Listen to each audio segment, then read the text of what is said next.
a few priorities clear for the new Congress that are very important to the district.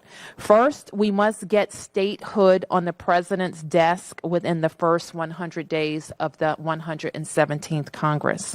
Congress must immediately transfer command of the District of Columbia National Guard from the President of the United States and put it squarely under the command and control of the Mayor of the District of Columbia.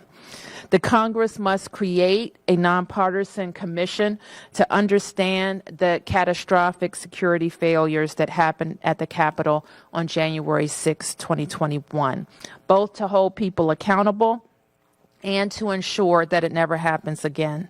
We must also understand why the federal law enforcement response was much stronger at the protest over the summer than during yesterday's attack on Congress.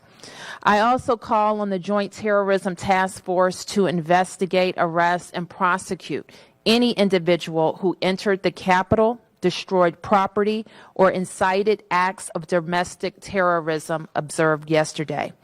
More immediately, we know that the current president must be held accountable for this unprecedented attack on our democracy.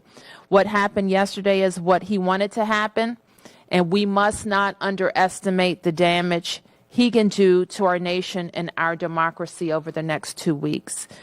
And it's not just the president who must be held accountable, so too must the domestic terrorists who stormed the Capitol and threatened members of Congress.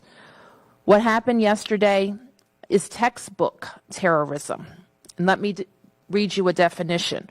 It's from the Federal Code of Regulations.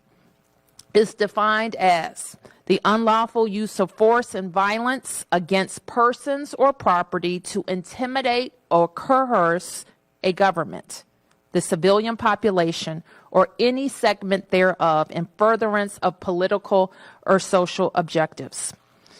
The FBI has already set up a website where Americans can report tips, and today MPD is releasing its own lookout information. Any tips that are reported to MPD will also be shared with the FBI.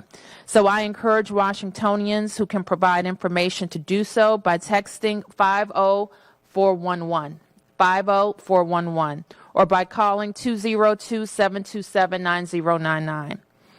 We are still in the midst of our response. We have aided the federal government in establishing the security of the United States Capitol.